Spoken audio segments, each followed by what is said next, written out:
our ICD rep. How are you? So with him, he doesn't join. He just connects and the recording He for just connects and then he leaves. Yes, please. Okay. Clement. Clement Siamu. Prof, I'm here. Hey, where have you been? I've been calling you. It was on mute. I just unmuted. Have I given you a feedback? You have sent me your proposal, am I right? Yes, Prof. Have I given you a feedback? Not yet, Prof. Oh, okay. All right. And Prof, there was an assignment you gave that you said you give me the other day, but I haven't gotten that one. I'll give you all guys something today. Then. Okay, all right. Prof. So, Kwame, are you ready to do your presentation? Kwame Mante. Prof, good afternoon. Yeah. Okay, so I've done some PPT, but it's not fully done. I have the Word document though. Hey, I gave everybody something to do. Yes, and you gave me. If you joke with it, will affect your grade. So. No, you gave me online surveys. I have done the Word document, but what I'm saying is the PPT is not fully done. You should get a PPT to come and share with us. They say the PPT and echo. ChatGPT can even help you do it. Why do you want to go and struggle? The important thing is that have you got the online surveys? Do you look at the characteristics who have written on online surveys? Which textbook can we find them in? What are the main key areas in online? So what types of online surveys do we have? What are the advantages? The modern, the latest on online surveys. These are the things you should be looking for if you are doing digital marketing research. You can't be doing research, marketing research, when you don't know what is happening in the industry. You must know. That is why I keep giving you work to do whilst I'm teaching you. Because that will help you to know the current issues on the subject. Because we can see that the market research industry is huge. AC Nielsen alone had a budget of $6 billion last year. So that is just for one company. And the others are there. So the market research industry is massive. But what are the latest issues? Kenneth. Kenneth Kwachi or Hanasawada. Yeah, please, I'm here. Sorry. Go online and search for market research reports for Nielsen, AC Nielsen. Search for it now. Market research reports 2025. AC Nielsen. Or look at the top, any of the top 3 companies we looked at in the US or UK. And look at market research reports on the market research company. Go online and search for it. You can't say you are doing marketing research when you don't know the industry statistics. You said on AC. Nielsen. Nielsen. That's one of the leading marketing research companies. Didn't you come across that when we were looking at the US markets?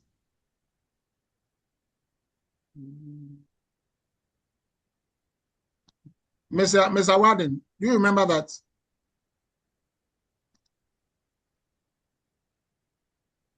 Apia Warden, are you there? Prof, I'm here. Do you remember the names of some of the companies we searched for? No, please, Prof. But do you remember we searched for companies, marketing research companies? We looked for some in Ghana, UK, US, Germany. Clement, did we do that here? Yes, sir. No, yes, Prof. sir. Clement, you don't remember. You said, if you don't remember, say you don't remember. Why did you say no? No, Prof. Daisy. I was saying I missed that lecture, please. That was the one. Yes. All right. Tony Gazy, do you remember? Yes, we searched for some names who are doing marketing research, and we saw that some are in Ghana here. We have some in UK, some in US, Yes. And that who is are just to tell you well-known that research company. And yes, the also their top. I attributes. asked us What's to look at the top marketing research companies in Ghana, then UK, US. Okay. But I have information on the AC Nelson. Okay, what do you have about it? Yes, so it provides 2025. 2020. Okay. What do you Their have? key insights for 2025 emphasize data-driven marketing, AI adoption, and navigating fragmented media environments to optimize advertising spend. 2025 annual marketing reports. Prof, I'm looking at methodology. The 2025. Yeah, but how many, wait, how many pages do you have that one? Prof, please, I didn't get you. How many pages is the report?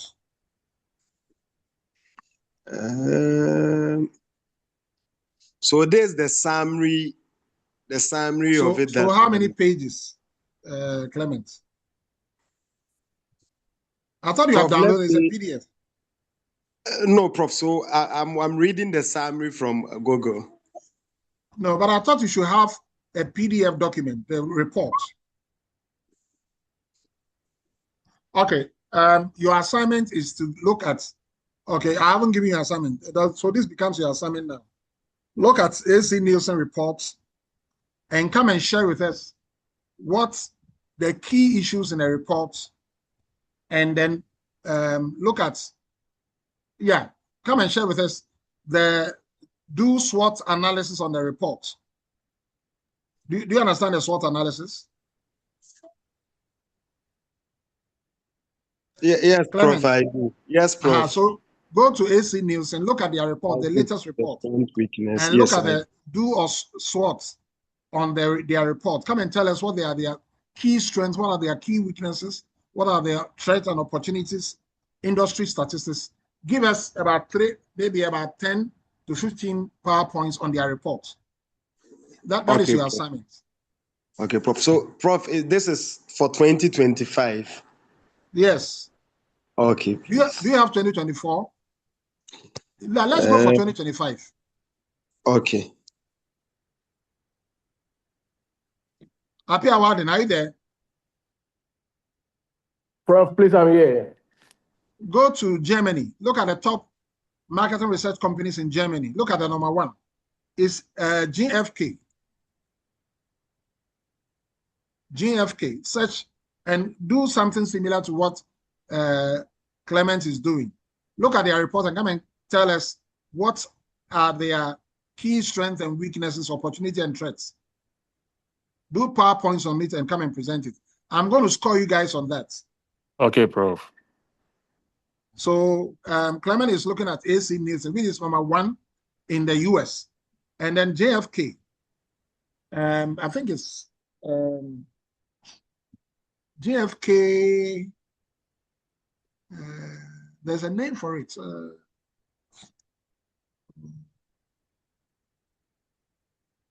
JFK, you see JFK up here. Check, go to, say, top 5 marketing research companies in Germany. Search for it now. Okay, Prof. Kenneth, which topic were you asked to do? Sir, please, this was my... Are you the one doing online service? Sir, no, under the digital marketing research, you asked me to get the advantages and disadvantages of extensive audience access and real-time data dynamics. Are you sure? Yes. Tony, which one are you doing?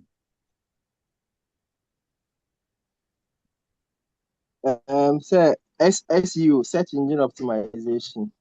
Okay. Eric. Yes, Prof. Which one are you doing? You asked me to do online surveys. Surveys. Okay. Yes, but And so you have not finished. Yeah, with the presentation. I was also trying to search along the AC Nielsen. What I saw It's was okay. You forget about AC News. Now I'm no, giving it to Clement. I'm just asking a question. The AC Nielsen that I saw, it spells ACNIELSEN. Yes. Is that the one we are talking about? The same thing. Okay. Nielsen is SEN. Am I right? Or SON? SEN. It's SEN. The one with the IE ends with EN. No, they're the same AC as AC. Oh, Okay. please, my topic. Do you want to change it? It's the same. Is it not in the US? Yes, it's in the US. Yeah. KO. Which one are you doing?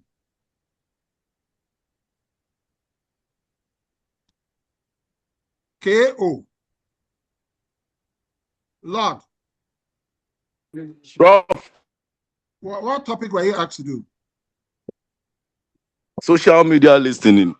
Who are the social media listening? Yes, Okay. Prof, please. You also gave Yes. me advantages of personalization and customization in digital marketing, global and locally perspectives. That was last time when we were I gave that one to you already. Yes, please. You give me that one Okay, to work on then it. go ahead and do that. Okay, Prof. And wait. So who has not been given, apart from Clement, who else have not been given? Prof. Francis. Francis what? Oparijo. Okay. So you will do GFK then. Okay. GFK is in Germany. Okay, growth. You look at their annual reports. Marketing is a marketing research company. I think it's #1 in Germany. Look at their annual reports and do analysis on their report. Come and tell us what their report is. Do the SWOT analysis on their report. What are the key findings? What are the trends? Come and tell us what the report is. Prof, please, I'm sorry. I am trying to get it down. You take your time. You can go and do it later. Okay, annual reports. Yes. Analysis. All the marketing research companies have annual reports. They don't over the Data Protection Act is there, and they are free. They don't hide anything. It's not like here there are times people want to keep their reports as a secret something. Black money. They can find it. It's open. Prof, please, you said I should get the annual report, the analysis. And the SWOT analysis. SWOT, not SWAT. SWAT, they're going to Kwana. So are we doing both Word document and PPT? SWOT analysis. And my friend, you can't come and waste our time. Yeah, forget it. If you don't get it, then forget it. Sorry, I'm driving from Accra to Takrady. That is why I'm getting. So you are driving into is you an excuse? We said go and get their reports and give us a comprehensive PowerPoint on their reports, 10 to 15 slides, and then what will guide you is do a SWOT analysis on their reports. What are their key strengths, weaknesses, opportunities, and threats? Their future. What are the future direction? What are the tools they use? What are the key issues in their reports? What is the content? What are the key issues in their reports? Tell us what it is. Okay, sir. Okay. Sir. Eric Watson. Hello, sir. What are you doing? Sir, email marketing. Email marketing. Yes, please. And they say so. Email marketing, they say crazy. Have you done your research on it? Yes, please. Have you done your PowerPoint presentation on it? Okay. Yes, Prof. So do you want to share with us? Yes, Prof. Do you want to share with us today? Yes, Prof. Okay. Tony, you wanted to say something? Yeah, so I was asking that what we are doing, are we supposed to do it in a Word, both Word document and PPT? You can do both. But if you get a PowerPoint, the presentation is what I'm looking at. The key thing is the presentation. All right. Then we can also share our presentation. All right. But let's look at, we haven't touched on our slides for some time. So let's go and look at our slides. So I'm also going to give you some take-home examination, mid-semester take-home examination. So let's look at your slides.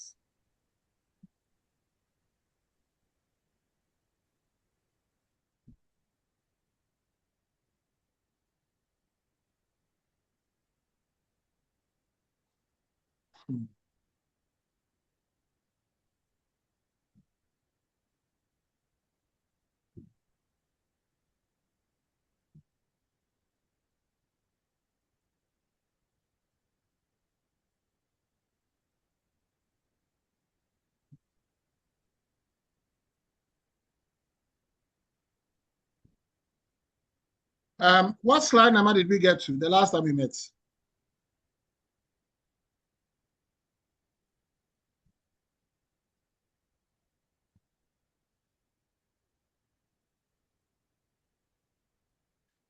Kenneth. Sir. What slide number did we get to? Sir, please go. Kindly move. I think we did all this side. Haven't you done this already? No. No. It means you have also not read it. The way you're saying no, that's a woman that cry. I just remember my bear 1 month.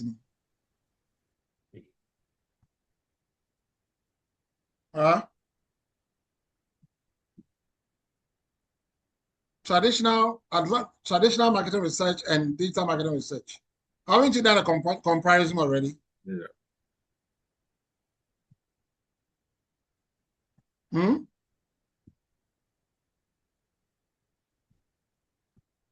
I remember we did this. Yeah, we did this one too. Have you done this? Yes, the differences between market research and marketing research. Yes. The way Kenneth is saying no, I didn't so. Yeah, cover way. So when I saw the diagram and I remember.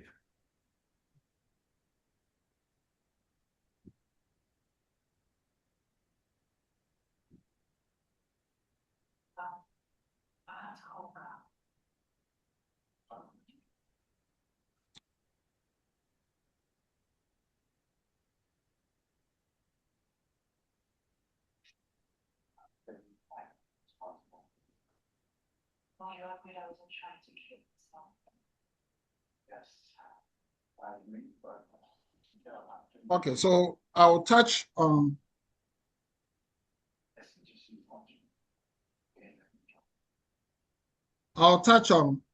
impact of technology on digital marketing research. The rest, I mean, you have the slides, so please go ahead and look at them. Yeah. Okay. So we have looked at the difference between traditional marketing research and online digital marketing research, and they are all there. The slides, is well explained. Talking about that traditional and then digital. So we look at some examples of how technology has impacted our marketing research today. So we are looking at the impact of technology on digital marketing research. Technology has revolutionized the way business is conducted, yeah? Or businesses conduct marketing research. So we are saying that from online surveys, who is doing online surveys? Is there a button? Eric Mante. Mante, okay. Yeah. So online surveys to social media listening tools. Who is doing social media listening tools? Who is doing, is it Eric Boating? Lord. Lord, okay. You can see that the social media listening tool has about 6 or so different listening tools. And you should be able to tell us which ones are mostly used and for what, which industry or which types of engagements is it normally applied on. Okay, so looking at online service to social media listening tools, businesses have easier access to invaluable data. These are all online. Additionally, data analytics and machine learning advancements. Machine learning is big thing now. Have made it possible to extract more meaningful insight from complex data sets. That is technology for you now. The future of marketing research or market research in digital marketing is undoubtedly intertwined with technology. And businesses must embrace these advancements to stay competitive.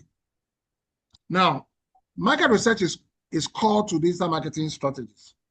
It helps businesses understand their target audience, make informed decisions, and gain a competitive edge.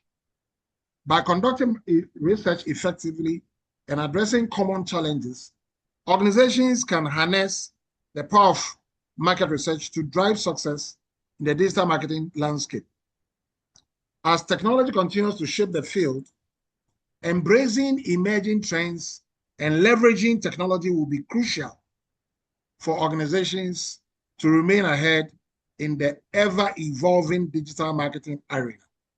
Ever-evolving digital marketing arena. Ever-evolving digital marketing arena. New AI is key.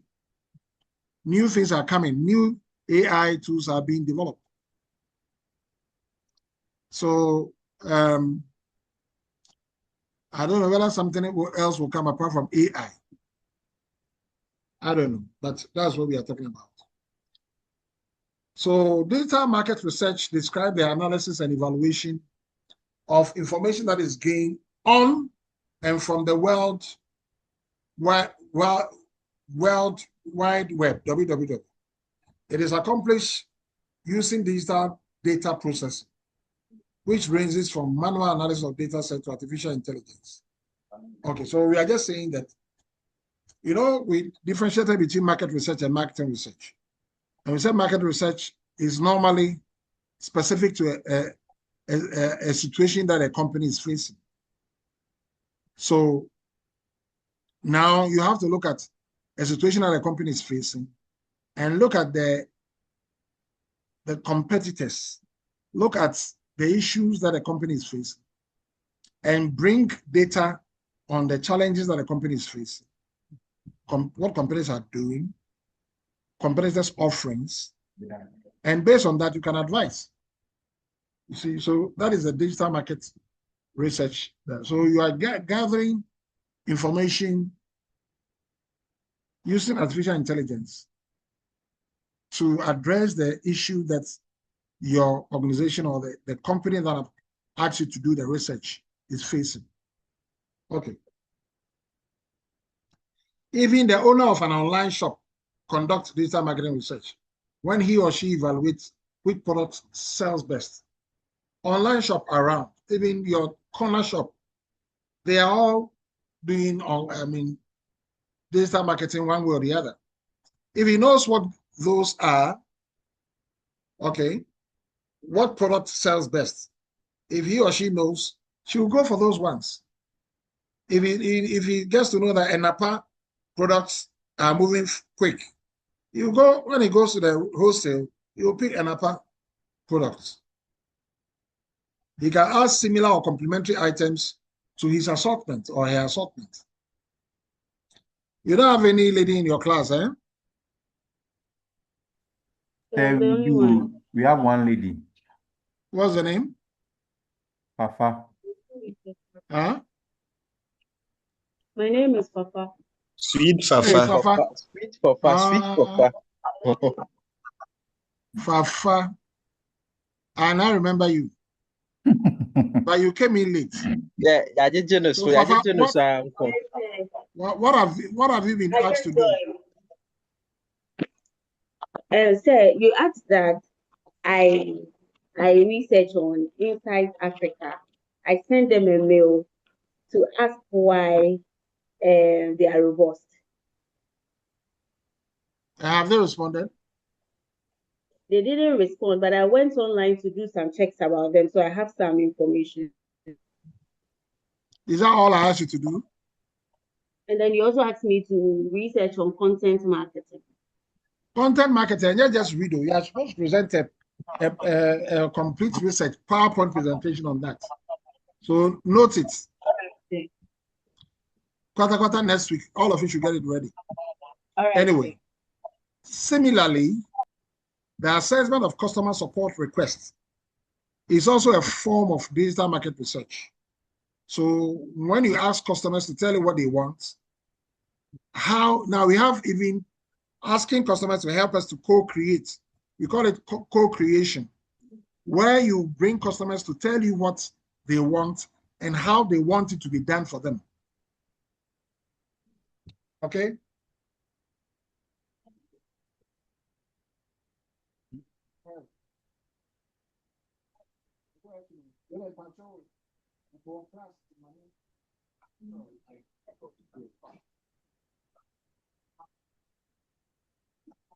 Yeah, so we call it co-creation, where customers, they don't only tell you their problem, but they can also tell you how they want products to be done for them. So it's value co-creation. So you are creating value for the customer, but the customers are helping you to create the value. So we call it customer co-creation. You see. So when you assess what customers support are their requests, it is not only what they want as being something that they need, it can also be something that they wish you did for them. Maybe you are producing products in 10 kilos. Customers can say that, you know what, these days, the budget or sales are not too good. So why don't you reduce it? Instead of 10 kilos, why don't you make 5 kilos packs instead? So they can get more people to buy. Because the 10 kilos is expensive, more people cannot buy. So they can suggest to you, and based on what they tell you, you can develop something for them. So that's what we are saying. So looking at product reviews is naturally also a part of that. Once a product review, you go online and people have tell you their experiences with their product, your product, their brands, and their reviews, comments on it. And that is a useful customer insight information. Okay.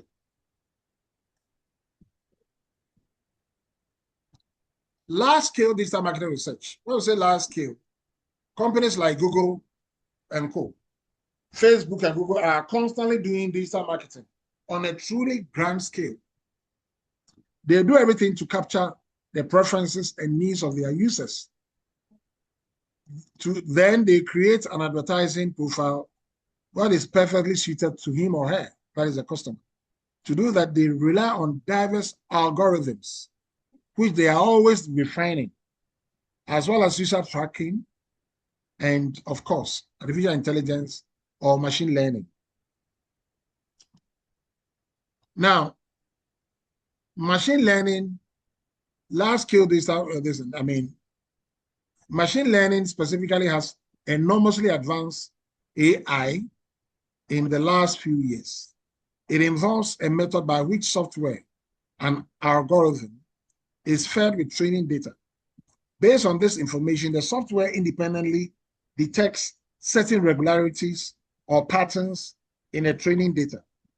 And with these learned patterns and regularities, the software can then analyze unfamiliar data. So it's just telling you how they use AI to develop their strategies, to address customer needs, to design customer strategies, to find out what customers want and what they don't want.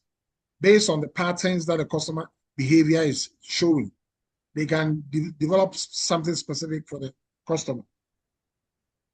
Examples: a software was trained using cat pictures. Afterwards, it can recognize whether cats can be seen on new images or not.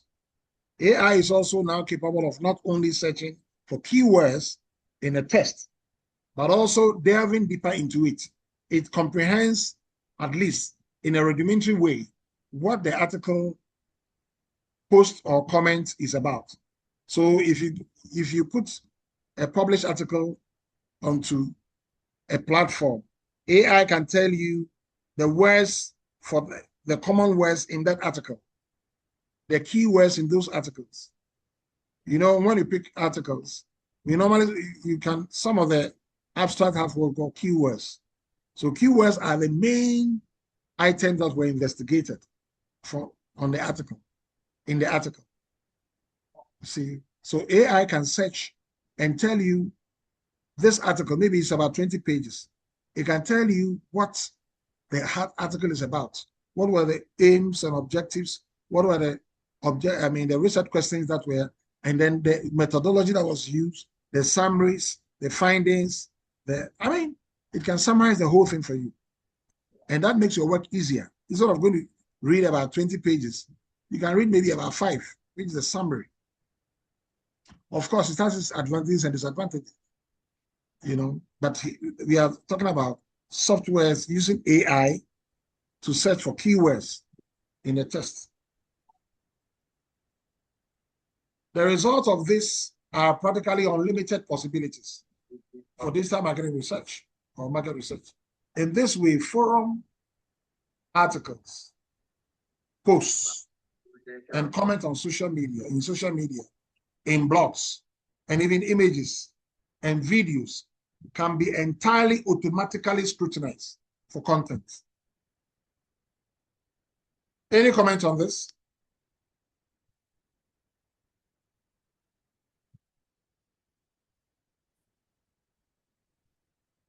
Any comment on this?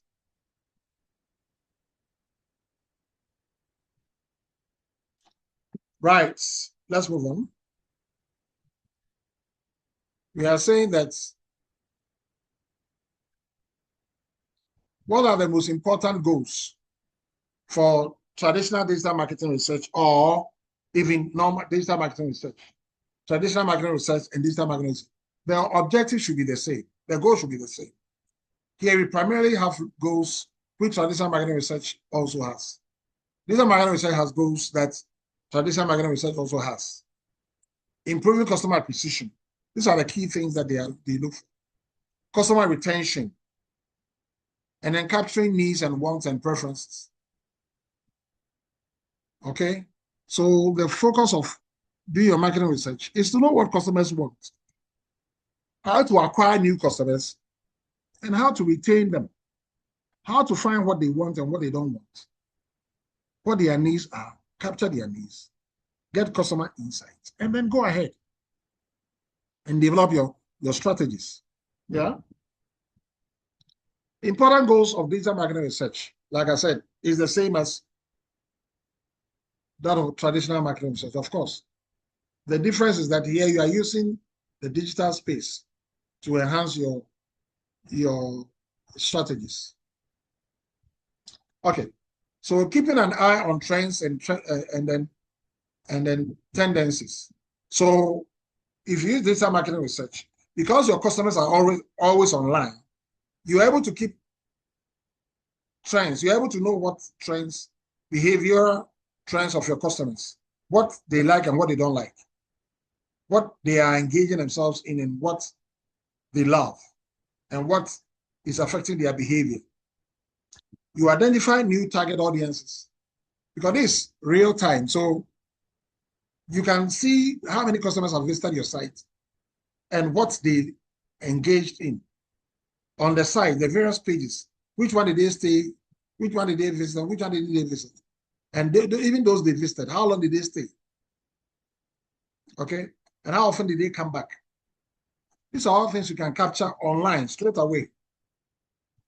Finding approaches for new marketing campaigns based on their behavior and the tendencies and the trends that customers are showing online. You can decide to develop a campaign to target, to target them based on their patterns of behavior. But there are also goals that only matter in digital world. Finding influencers.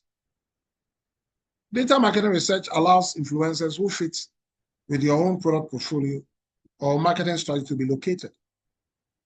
With them, companies bring their products to the masses in a manner that is very focused on the target group. Now, I've seen students trying to do their project work and talking about influencers. It's fine, but it's becoming too many. You see, becoming too many where everybody's talking about influencers. So you have to vary your topics. Pick something that is digital, yes, it's technology related, yes, but it's different from what everybody else is doing. You can compare influencers' behavior on 2 different platforms, maybe TikTok and Facebook, or Instagram and something. That becomes a bit more interesting. You can look at different product categories and how one particular influencer has different effects on different products or product groups.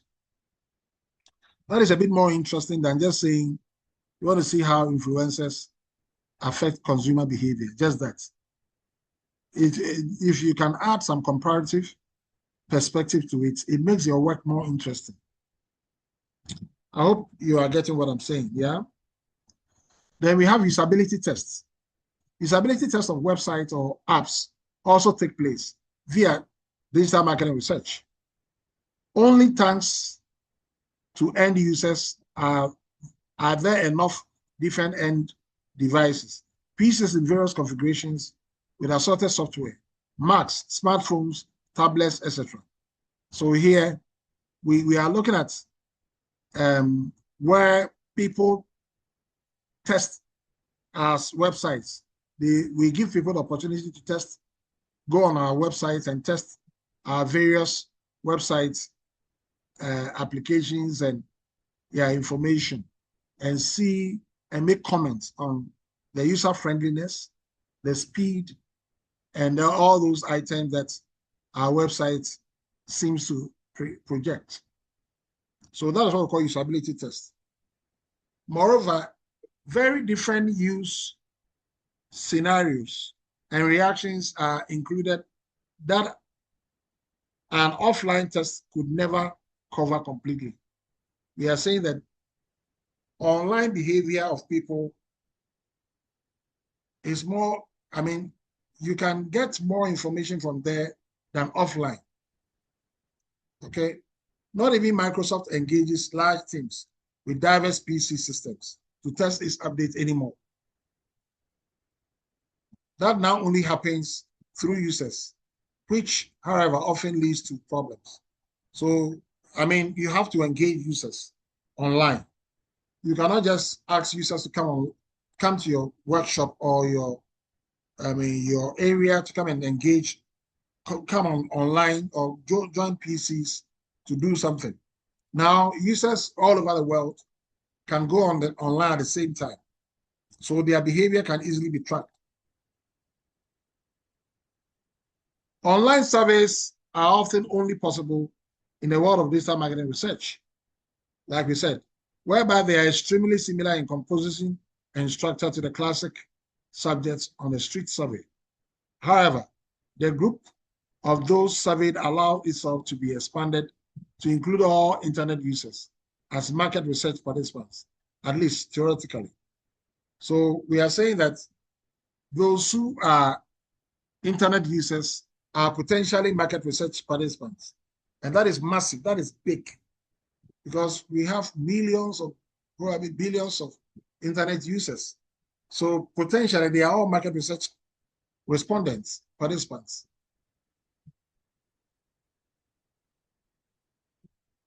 Problems with digital market research. Systems errors, where you are dependent on a system for data collection or for data analysis or website monitoring. If it goes wrong, it means that is it. So the errors that a system can generate can be a problem in digital market research.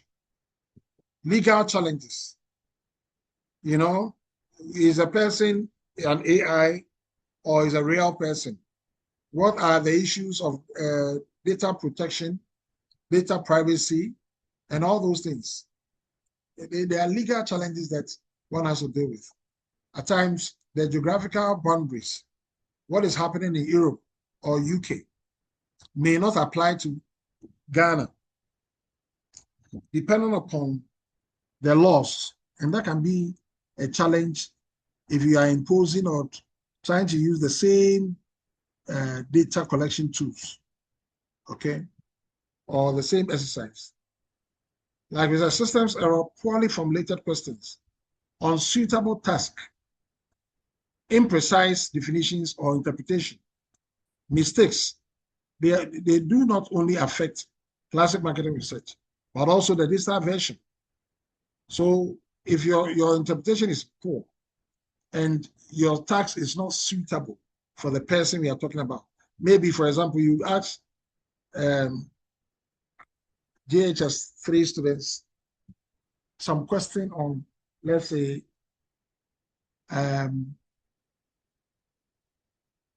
maybe smoking or something.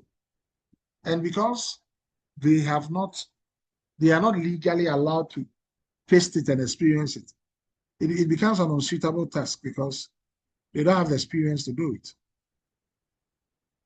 And if you don't interpret things properly and define what you mean by a particular task, what the details are, what exactly do you mean by what you are requesting for, that can be a problem. And you can also have mistakes. So these are all things that can affect not only the traditional market research, but also the digital version. Okay. In addition, particularly online surveys have the problem of sample bias. That means only certain people have the time and inclination to take part in set polls. So if somebody doesn't go online, the person has been excluded. But meanwhile, the person could be the best to give you the information. So that is a limitation with those who are not interested in online this thing. Meanwhile, they could give you better information, and that can be a limitation. Yeah. The results are even more biased when specific prices or rewards are tied to the survey. When bargain hunters, for example, participants who have no interest in the survey talk, but only in the incentives. Normally, when you are doing market survey, at times you give incentives. For example, when I worked in the UK, I used to work with the British Market Research Society. I worked with them, and they will give you work to do. And normally within the work, we have what we call raffles, you know, and the raffles, you explain it to the participant that if you agree and your name is added to the draw, you can win a token, maybe £50 voucher, go and shop in Sainsbury or any supermarket. Or you can even win £200 voucher for petrol or anything. So if people get to know that these are what they can get, even if they don't have the experience required for the particular research you are going to conduct, they will still want to take part because of the benefit they will get. That's what we mean by the bargain hunters. They are only interested in joining the research for the benefit they will get. You see?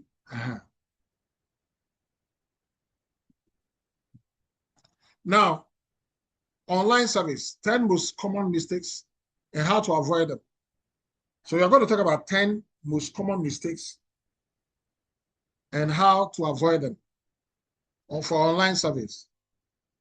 Skipping the introduction. As much as it might seem like an excessive part of the questionnaire, introducing your survey properly is a must. So don't think that it's a bother. Don't think it's too long. Without it, your respondent may not find any purpose in filling it out and might even feel suspicious or uncomfortable doing so. Explaining what a survey goal is, how long it will take, and what the answers will be used for will lift your audience engagement as well as your response rate. I think it's a lack of motivation. So we are talking about why the mistakes people make. Lack of motivation. If you ask your respondent for a favor, offering nothing as a reward for their time, those outside of your circle of friends will most likely not bother filling anything out. Instead of just leaving the respondent stuck on the thank you page, hoping they feel great about their goodwill, offer them something exciting and motivating in exchange. Perhaps a little discount for their next purchase with you. Involve them in a competition or offer the first few of them some other cool prizes. It could be anything. Yeah. But if you just say thank you, at times it can be boring. They may not want to do something else for any other person. And you see, in our part of the world, normally when people see that you are collecting data, they think you are going to use it for money. So most of the time they want you to pay them something. So it can be a challenge, but at the same time, you can also get a lot of people who will give you their responses without asking for money. As tempting as, so it's a wrong selection of target audience. Yes. So those you are going to give, who you want to send a questionnaire to, you can select them wrongly. As tempting as it might be to get an infinite number of responses, sending your survey to literally everyone might end up being counterproductive.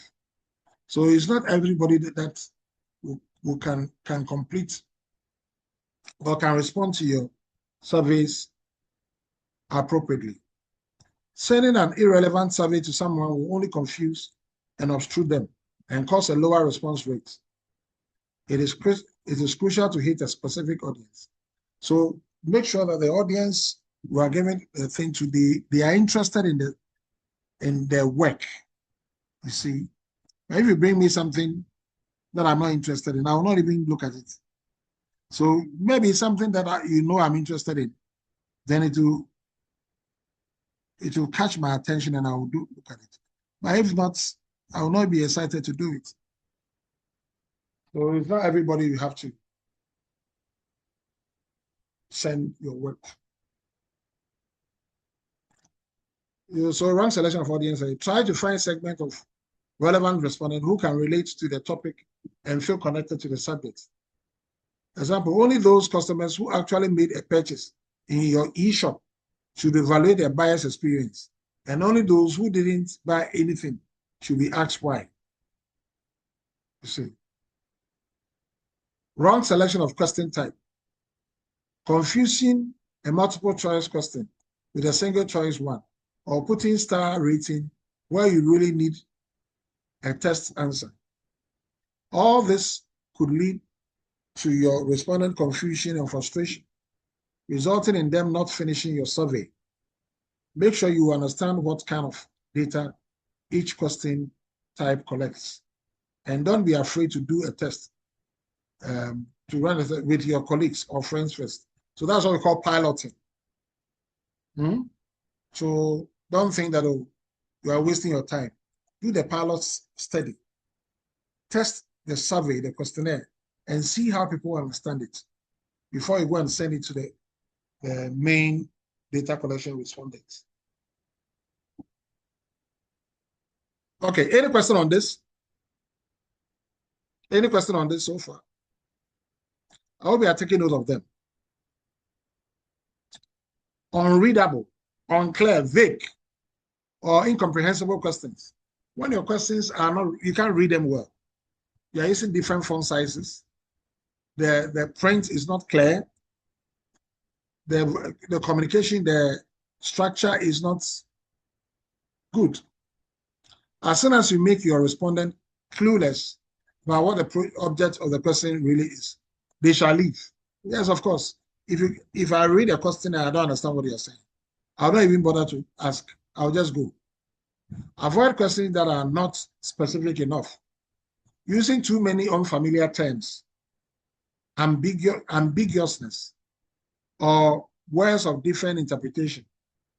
Example, sometimes, occasionally. What do you mean by sometimes? What do you mean by occasionally? Even mixing up two questions into one sentence will give you unclear answers. Go as simple as possible and always double check everything, even your grammar. Your grammar. Bluffo. Manipulative questions. You must avoid it. What do you mean by manipulative questions?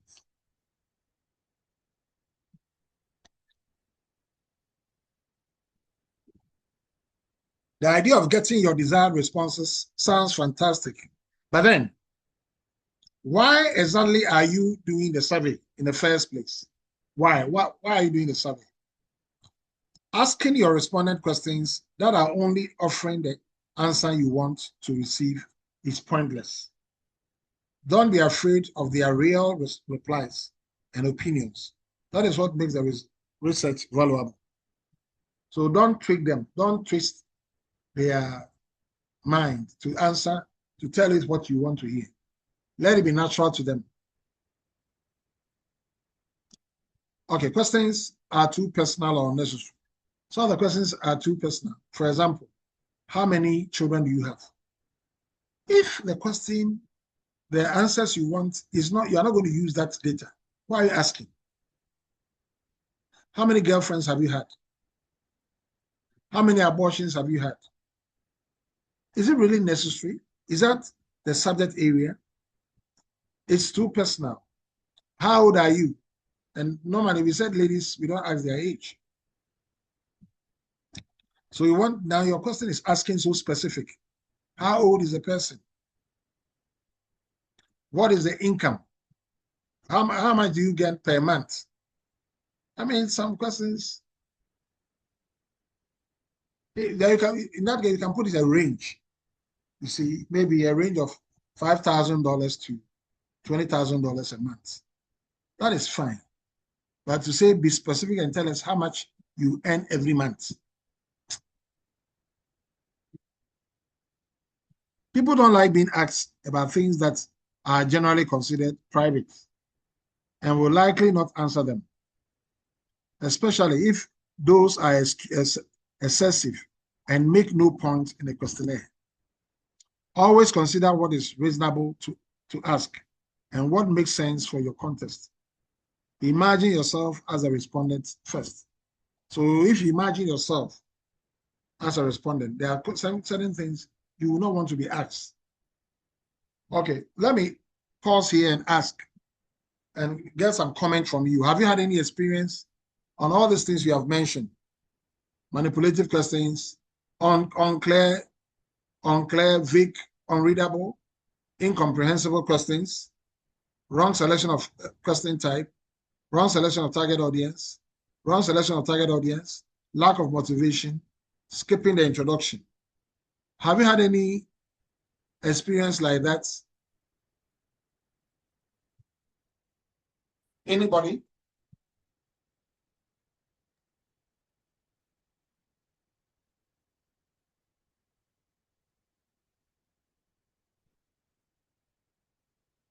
Are you there?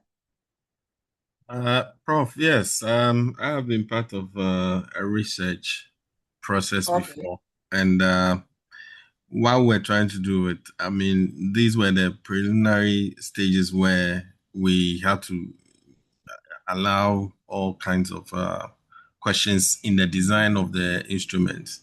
And so some of these things, bosses had to force some questions to be asked. But when we went on the field, when we went to test the instrument, I mean, we came back with the feedback that we should revise those questions. Okay. Okay, thank you. So that's a good one. You see, so that's the importance of pilot testing. Okay, any other? Any other? Of all the 7 points you have raised, any other? Have you had any question where questionnaire or survey that the questions they were asking were too personal or necessary? Have you had anything like that? Any of you?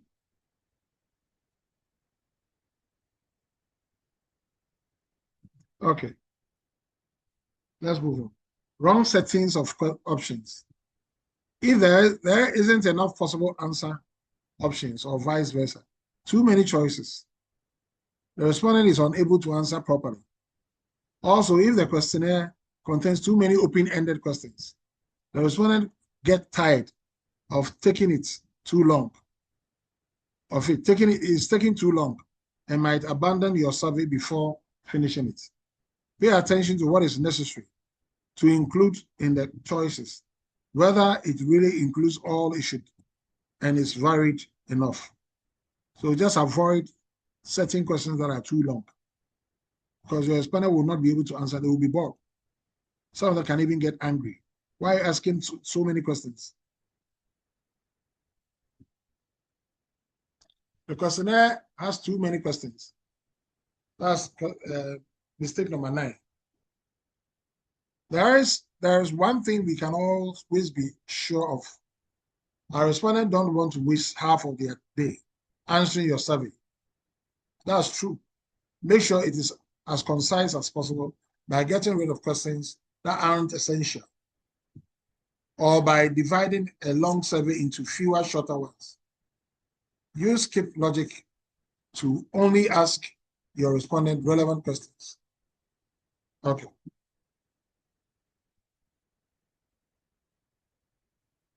Getting help when you need it. Nowadays, there are many smart tools, online platforms that will help you build your survey from scratch, as well as analyze the results effectively. Moreover, softwares like Survey offer a lot of helpful features, like free survey templates that will save you time and help you when you lack creativity, an automated delivery system with reminders that reach out to those who haven't filled out the questionnaire yet, or well-arranged presentation ready reports. It is all right there at your fingertips.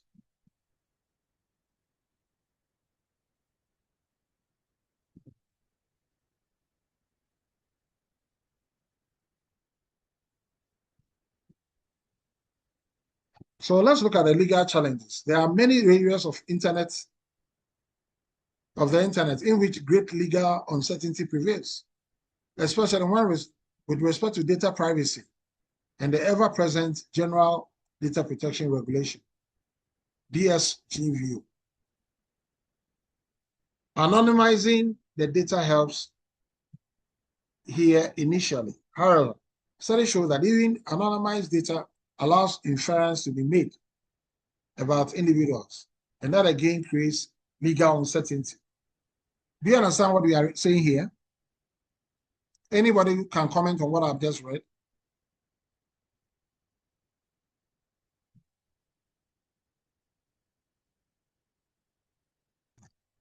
Anybody? Prof, okay, so there are certain data that you cannot just pick without permission, and because when you use those, you are infringing on the legal position of the owners of the data, and so if you have to go through a process to seek authorization before using them, you have to do that. Otherwise, you go against the legality of accessing those data. Okay, thank you. That is why in your research, at times you come for what we call ethical clearance, because we should know what information you want to gather from people, and are you infringing on their rights, and how are you going to use that data? Some are not ethical, so they will tell you that they will use the data for this, meanwhile they are using it for something else. So you need to, anonymizing the data helps. Anonymizing means that you will not give the name, probably the age, and the location of this person we say is responding. You have anonymized the data. However, there are some people that they can track. If they say this, they see this, they can see where the person lives. Especially if the person says maybe he can buy a $2 million house. Immediately you think that in Ghana, such a person may be living at maybe Trasacco or something, or East Legon or something. You won't think that a person is living in Nima or Newtown. You might not think about it because of, we are talking about data inferences. Okay. All right. So any other question?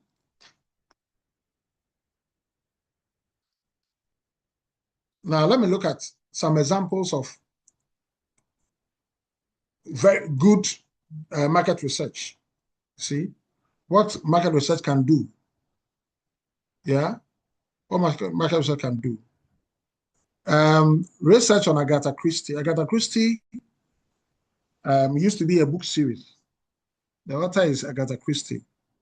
I don't know whether she's dead now, but she used to write a lot of books those days, and people used to read a lot.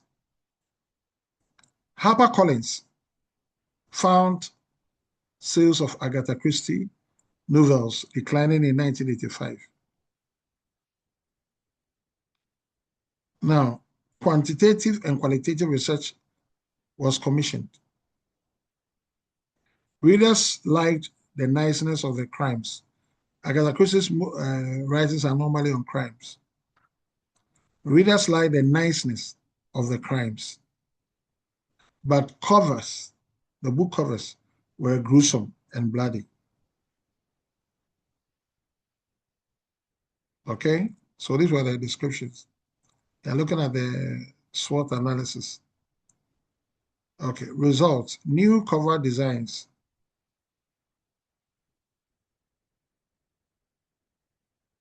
Okay, results, new cover designs commissioned.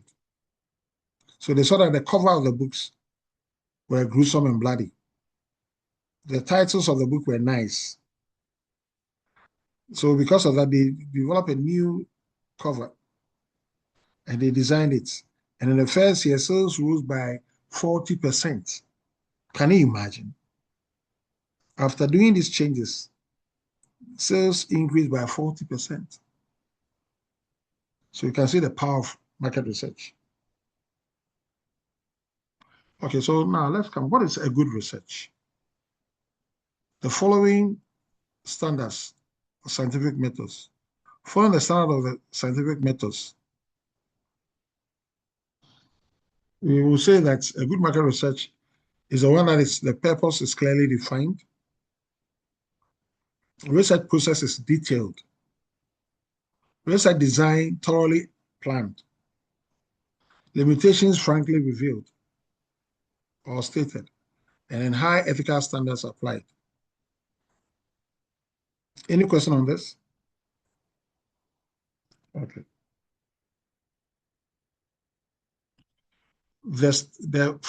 Following the standards of the scientific methods, adequate analysis for decision makers needs.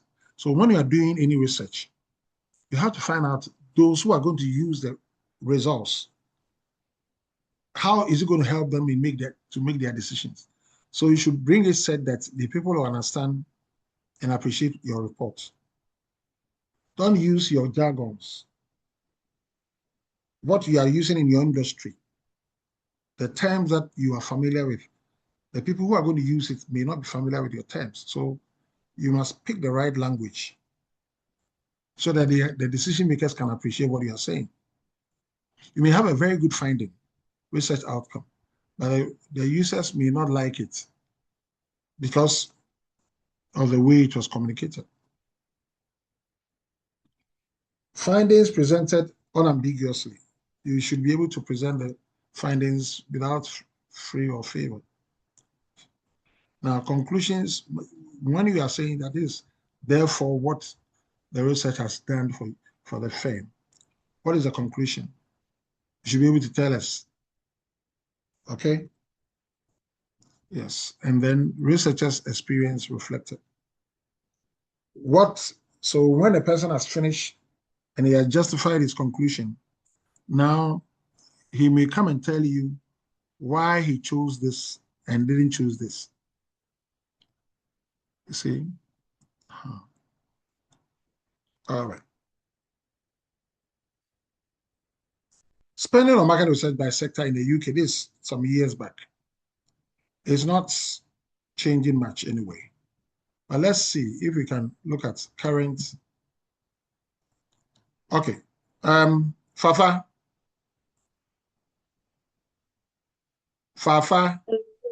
Yeah, I'm here. Go online. Spending on market research by sector in the UK. Search for it on Google now. Okay. Sir, please again. Aren't you watching? Well, are you not part of it? I'm part.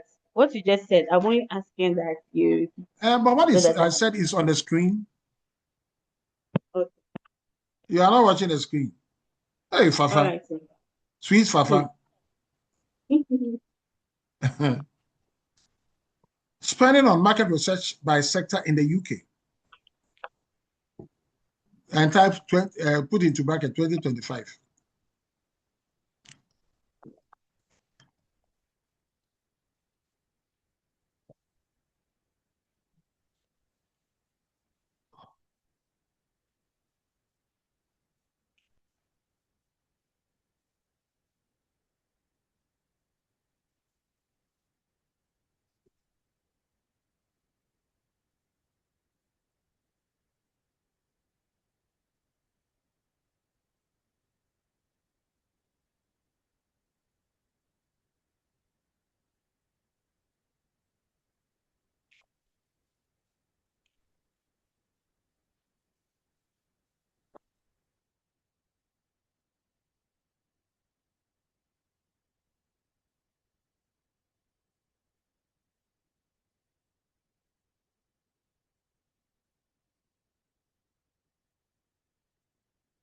Have you found something? My internet is a bit slow, a few minutes.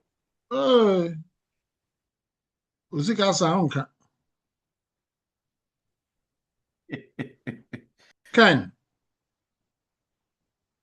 search for it for us. Spending on market research by sector in the UK, 2025. Okay, sir.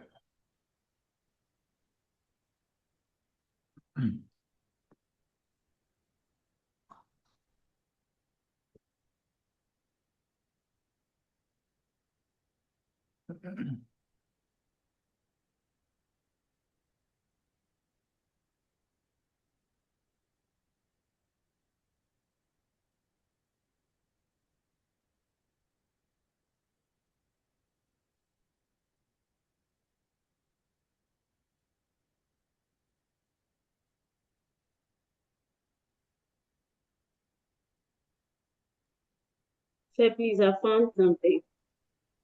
Okay, tell us. Okay, so UK spending on market research and related R&D varies significantly by sector, with the largest investments coming from information and communication. Do you have like a pie chart or something? No, please. He gave me a table, but not a pie chart. How many items are on the table?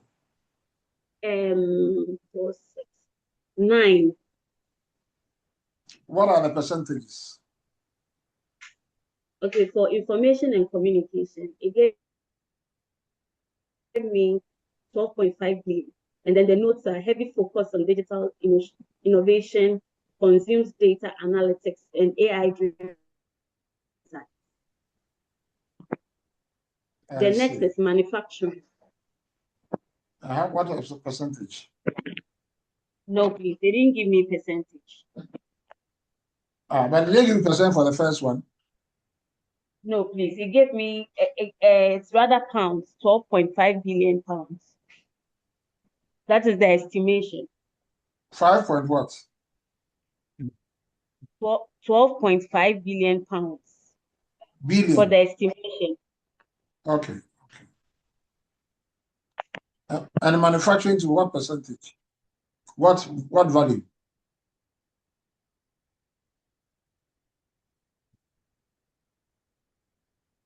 It gave me notes, and the notes here is heavy focus on digital innovation, consumer data analytics, and AI-driven market insights. I see. Okay. Any other?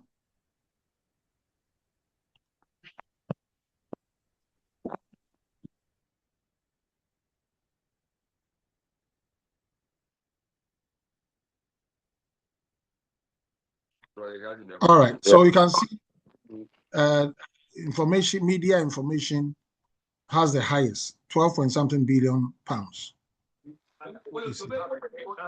So that should tell you that. It should tell you that that is what you should expect the expenditure on. And it means that if you are going to research in an area, you can look at the manufacturing, he mentioned something. So you can see the various sectors to tell you. So that should indicate what you should serve as a guide for you. And it informs you as a marketing research person. What are the topics that you are likely to get work on, contract on? Okay.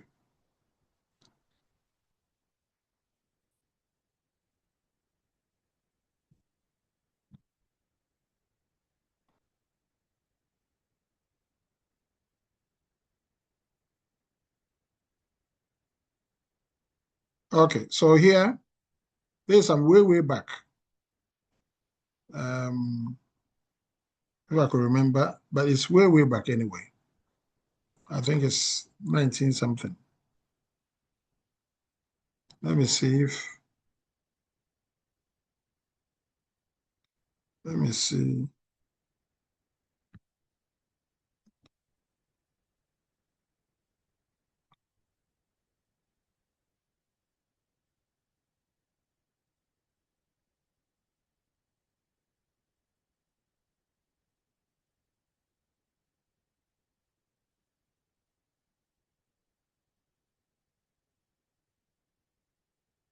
Anyway, so let's move on. So you can see manufacturing is 44%. And then we have services companies, 21. Public sector, 13. Retail and wholesale, 9. Advertising agencies, I think 4%. Non-art research agencies, also 4%. Then others. So you can see that the manufacturing sector expenditure on research, market research, is very huge, followed by public sector and then retail. Okay. Any question or comment on this table or this figure?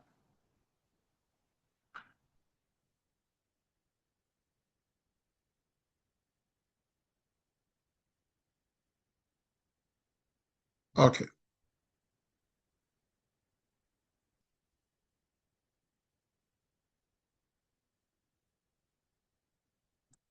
Here we are looking at the 10 most common market research activities. So activity, determination of market characteristics So you want to research on market activities. What is the market characteristics of a particular population? And percentage of companies that is doing that activity, 97% of companies. Then measurement of market potential, 97. Market share analysis, 97. Sales analysis, 92. Studies of business trends, 91. Short range forecasting, 89. Competitive product studies, 87. Long range forecasting, 87. Pricing studies, 83. Test existing products, 80. You see. So what does this suggest to you?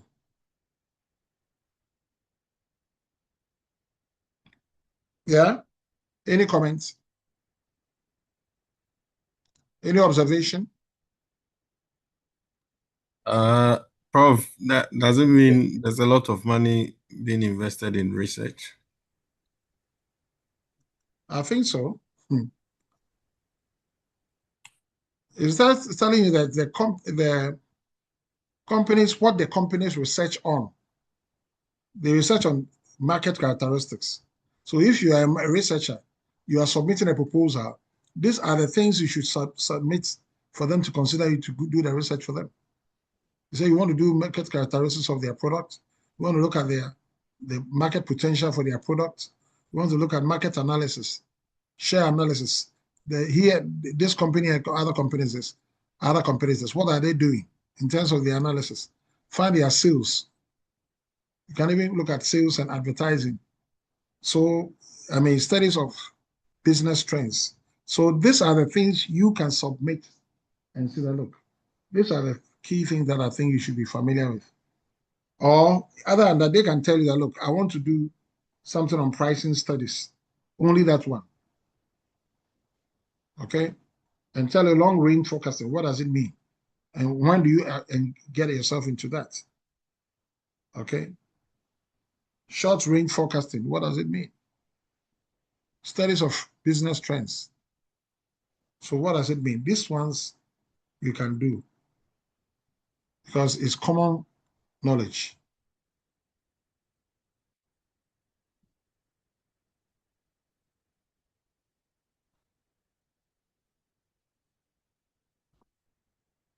Then we have British Market Research Association.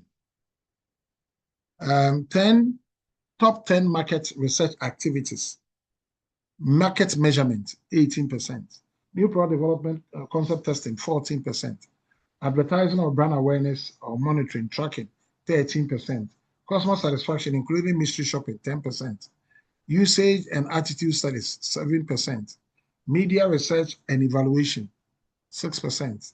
Advertising, developing, and pre-testing, 5%. Social service for local government or central government is 4%. Brand or corporate reputation, 4%. Omnibus studies, 3%.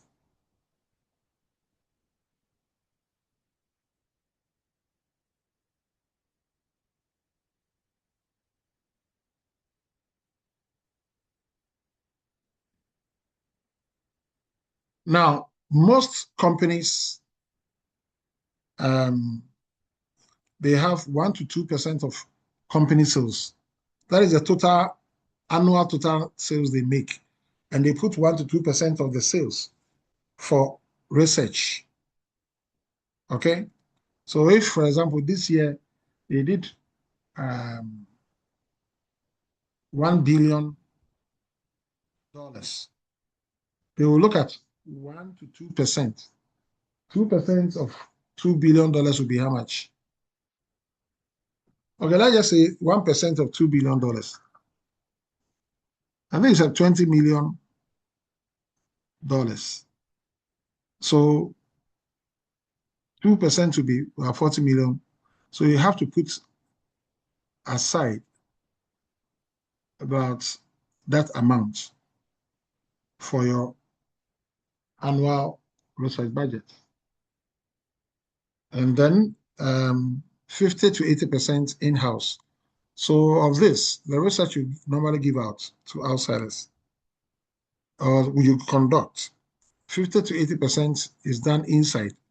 The research is conducted by the companies and the staff. 80% of Fortune 500 companies have internal departments for research. So they also do a lot of internal things. And then of this, 20 to 50% of the research is outsourced, is given out to other market research companies. Syndicated service research firms do that. Custom research firms, specialty research firms. So that is it.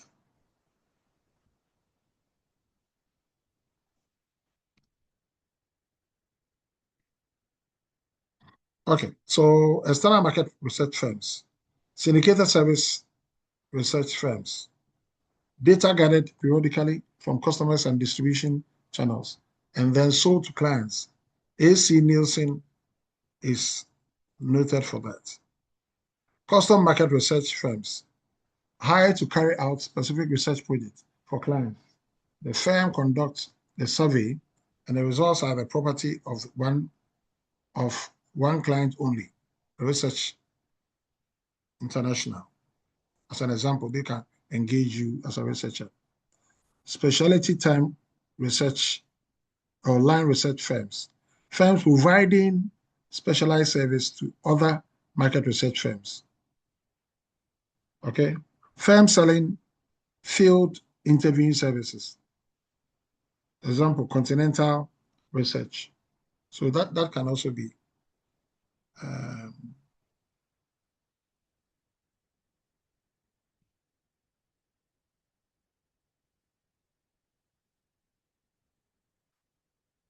okay.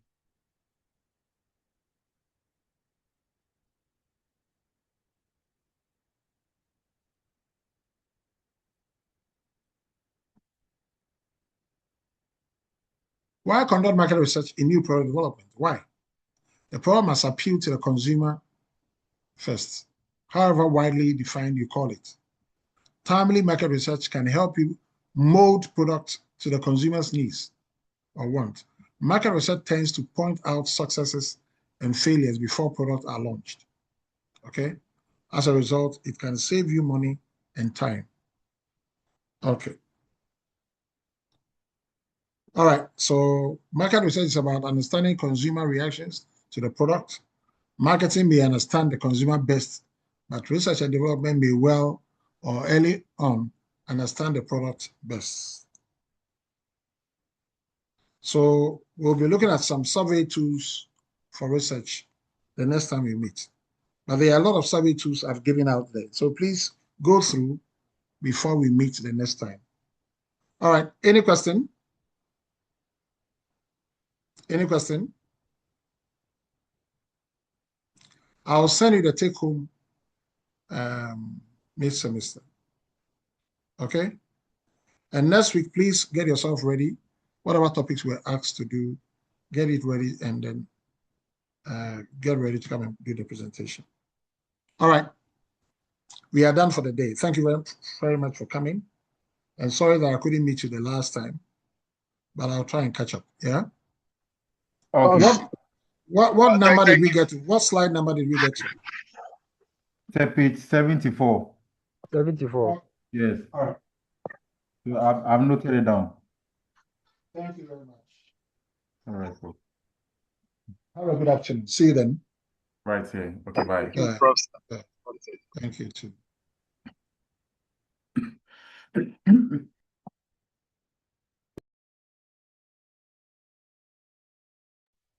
Why you laugh?